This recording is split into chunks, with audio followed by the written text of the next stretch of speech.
What's good, YouTube? Welcome back to our YouTube channel. Today I have another video in our series comparing some of the top prospects in this year's draft class. Today we're going to be looking at Paolo Banchero and Shaedon Sharpe, two very intriguing prospects, two very different prospects, and we're going to be comparing how they compare physically to each other, their offensive games versus each other, their defensive abilities versus each other, and then overall I'm just going to give my opinion on who I think the better prospect is of the two. But more importantly, I want to hear what you guys have to say about it. Make sure you leave your thoughts on who's better down in the comment section below. And with that being said, let's get into the video. So first, going to be talking about how do these two compare to each other physically. I'm going to start with Paolo Banchero. Paolo is a 6'10", 240-pound power forward. And I think the big strength for Paolo in terms of physical ability is his frame. He's a 6'10", 240-pound power forward. He is physically built and ready for the NBA. Very strong, sturdy frame.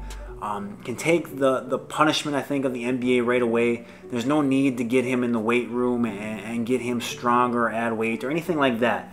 Paolo is physically ready to play in the NBA.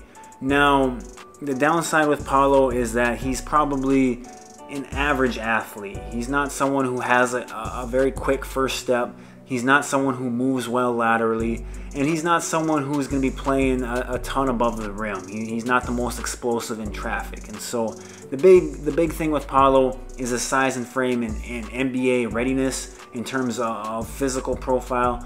The downside with him is he's just kind of an average athlete. Shaedon Sharpe, on the other hand, is a freak athlete. 6'5", 200 pounds, 7-foot wingspan, and someone who easily plays above the rim. Maybe the most explosive athlete in this year's draft, maybe the most explosive guard, at least, in this year's draft class. He's got a nice burst to him off the dribble, someone who can move well laterally, someone who is able to contort his body in different ways, and just overall, once he gets to the NBA, once he steps foot on an NBA floor, he's going to be possibly the best athlete on the floor at all times. And so I just think in terms of physically, how do these two players compare to each other, I think you got to give the edge to Shaedon Sharpe. Just rare high upside that comes with his athleticism, and you just don't see it every day. And so Shaedon Sharpe, I think, gets the edge there. Moving over to the offensive side of the ball, I think Paolo fits today's NBA really well. I think he's a modern day 4. He's someone who is just really tough to match up with. He's got some 3-level scoring ability.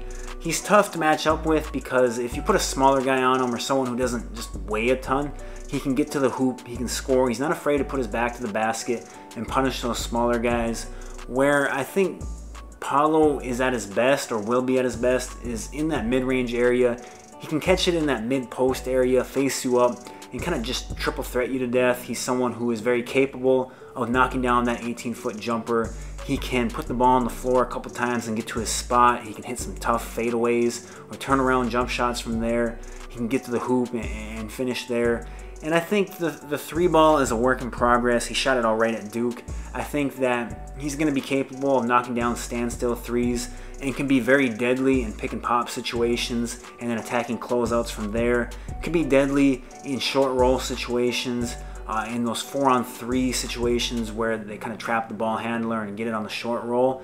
And I think that's where something that I noticed with him at Duke, and I don't think he got enough credit for, is how good a playmaker or passer he was. He just seemed like every time I saw him, every game he had like 2 or 3 nice passes where it was just a really good read. He made the right read, right play, and found an open teammate. And so I think that part of his game is underrated. If he's able to develop it, then I think it takes his game to the next level. But I think Paolo is a very safe offensive player, and I think he's going to be a very effective offensive player at the NBA level.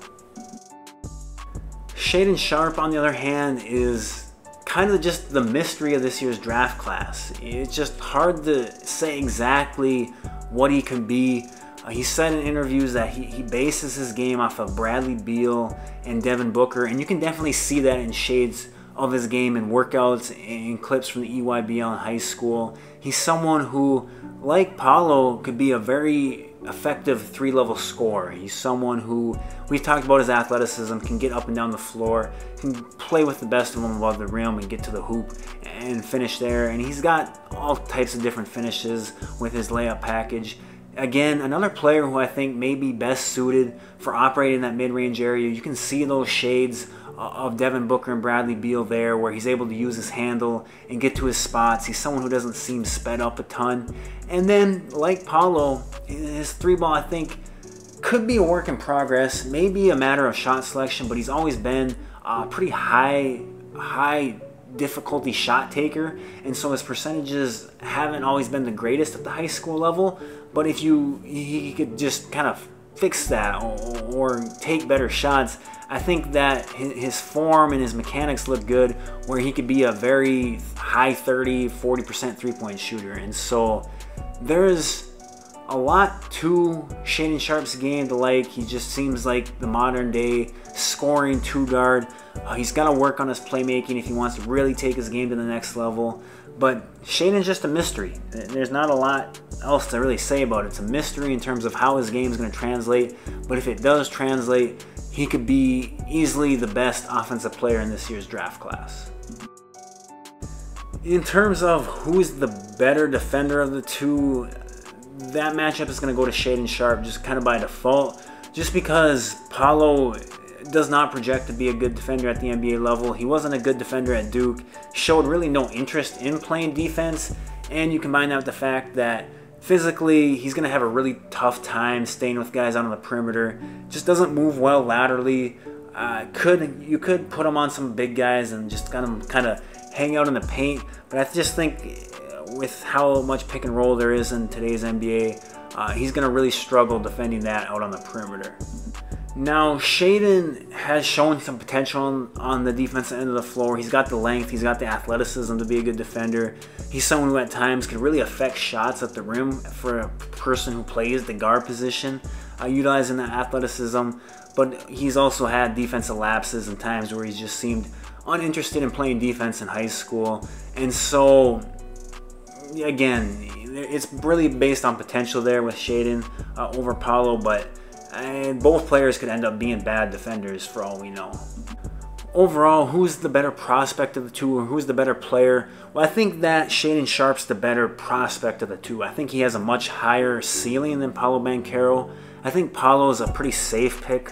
I think he's someone who's going to be 18 and 6 and 7, something like, or 18 and 6 or 7 rebounds in the league. Where you compare that to like Shaedon Sharpe, I think Shaedon just has a very high ceiling. I think he's got that Bradley Beal, Devin Booker. You compare him a little bit to like Jalen Green this last year. I think he's got that type of game and that type of ceiling where he could be the top scoring guard on a good team.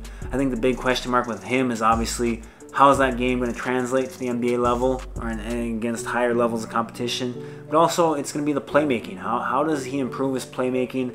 Does he improve that to get to that next level? Because I think that's going to be the big question mark for him if he's going to reach that ultimate ceiling that I think a lot of us think he has. And so those are the question marks, but those are also my thoughts on the comparison between the two. Leave your thoughts down in the comment section below. Let me know who you think is better. And with that being said, I'll talk to you guys later.